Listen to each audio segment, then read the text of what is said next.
Hello and welcome to Clickbait, and today I'm shooting a film format I didn't know existed anymore in a camera I haven't touched in decades. This is going to be an interesting one. And by the way, if you haven't liked and subscribed already, then please do take a moment to hit those buttons right now. It costs you nothing and it's just a nice thing to do. Now, as I say, I didn't know this film format existed anymore.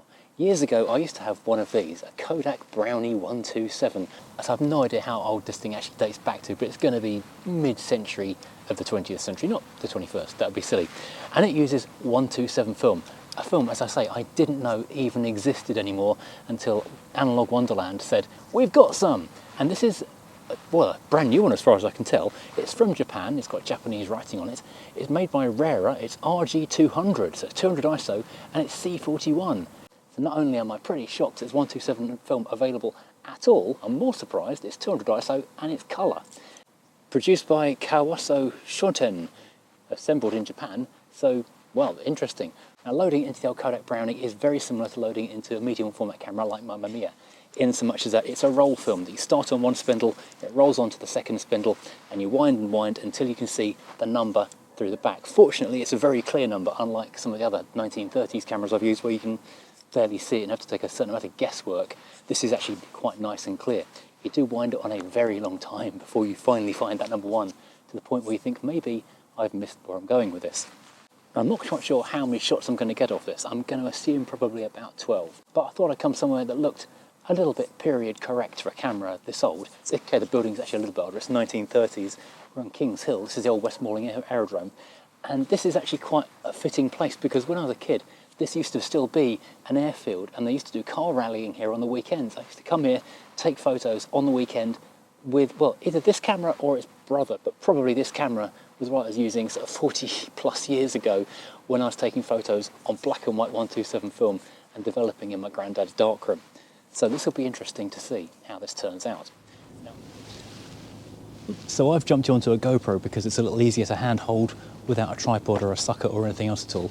But this is quite an interesting building. It was the control tower here at Kings Hill / Westmoreland Airfield back in the 30s through the Second World War. And this is a beautiful, beautiful building because there's lots of, well, contrast and lines and shapes. Pretty much anywhere we stand, we're going to get a half decent shot. So I'm going to try and get a few decent images of this place with the Kodak and see how it stacks up in terms of both, well, lens quality and, well, ease of use is very easy to use. I should quickly run you through the controls on this camera. We've got a shutter release and we've got a wind on. The wind on doesn't have a stop on it, so you keep on winding until you see the next number, so pretty easy. You've got a viewfinder. There is no metering, there is no focus. It's literally point and shoot in its simplest possible way. Let's try and find an angle. Of course, it's going to be parallax loaded and not that wide a lens, I'm noticing. Can't get back far enough to get this all in. Let's try and shoot this as a vertical. So let's try not to get it all in. Let's just go in for a detail instead. That's it. Picture taken. And now we wind. It's a long old wind. What's relatively a small frame, it's quite a long wind. And we've got this big kind of sculpture artwork thing of the RAF, and if you read around, it's a lot of history of the airfield down here, and of course what went on during the summer of 1940. But this does give us a really nice lead in to try and see something. Well, there's some foreground in front of the building. Let's see what we can do here. As I say, it's not exactly as it will be through the viewfinder as it is through the lens, but we'll do what we can.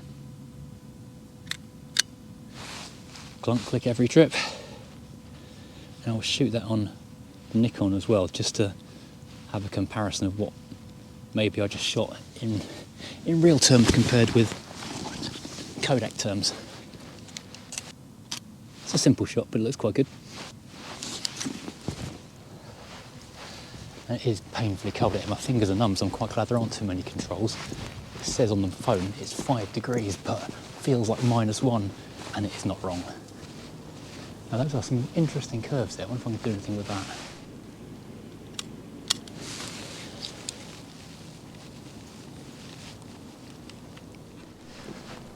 Let's keep walking. There are 4 sides to this building after all.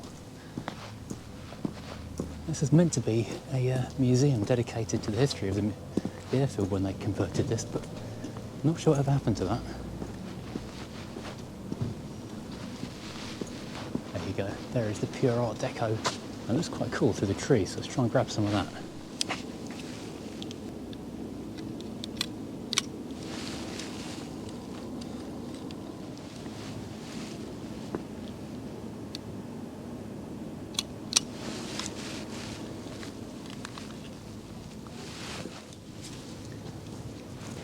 I should have brought gloves, it's hard to concentrate when you can't feel your fingers.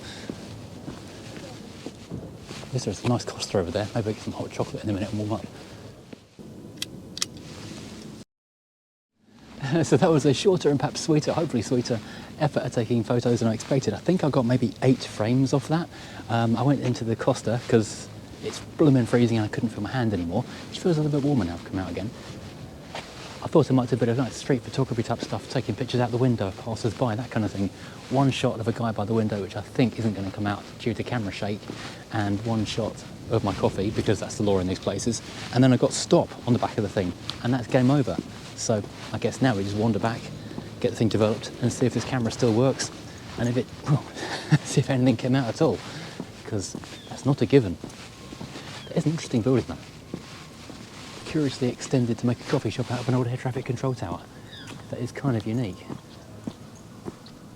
Well, that was, well, an interesting set of results. I didn't really know what to expect either from the camera or from the film. We've got about 9 different talking points there, trying to do hand finger accounting thing.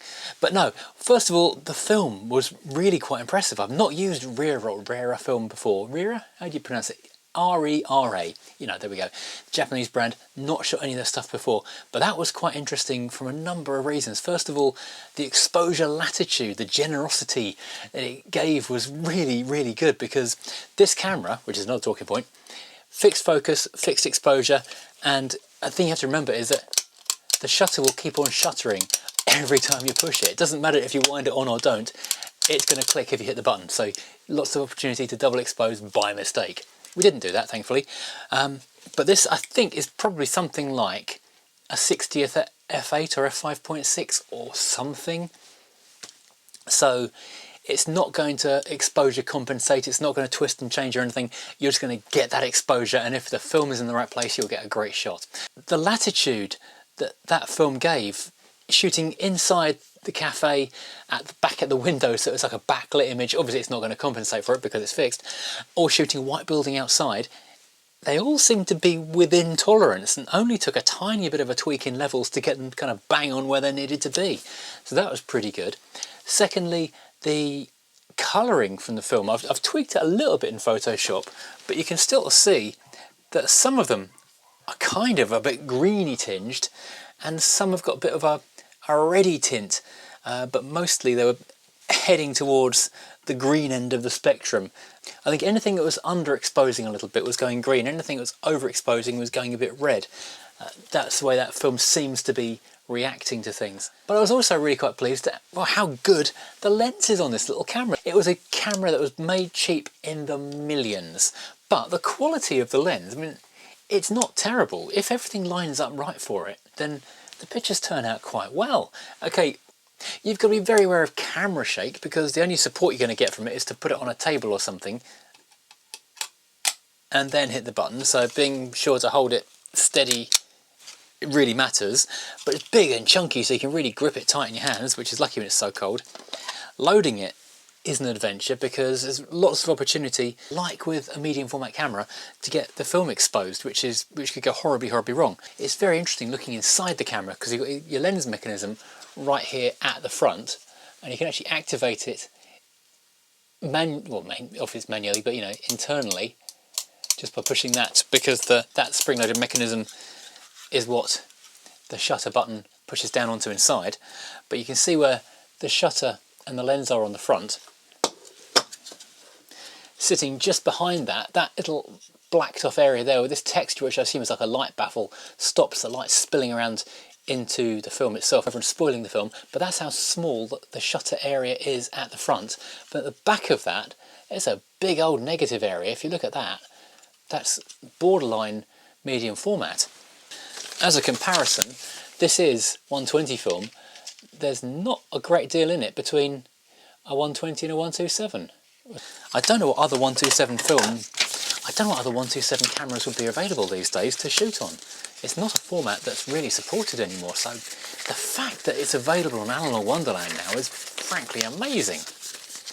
So yeah, this is an interesting little walk around camera. It is kind of a shame that you only get so few pictures. I was really expecting to get a dozen or so shots, but you know, it was quite fun to be shooting something so old and so different, so very, very basic. I mean, my main camera these days is a Z6 III, and the focus mode options on that just go on and on and on. You get lost in the options trying to find the right one. This thing, just click, hope, done. This has been quite a nice little fun trip down memory lane, not one that I was expecting to be taking at all until this new kind of film turned up. I thought this camera was really just an ornament now, but firstly it's great to be using it again, secondly it's amazing the thing still works just exactly as it should. But as well as this curiosity, thanks to birthday present, to a junk shop and junk in the trunk where some interesting cameras turned up the other day, I've got quite a few interesting film cameras to be trying, and another hopefully not dead film format as well to be giving a go soon as well. Anyway, so like and subscribe and join us again next time when I think, well, we'll try and swing back to some digital stuff for the next video. Thanks for watching and goodbye.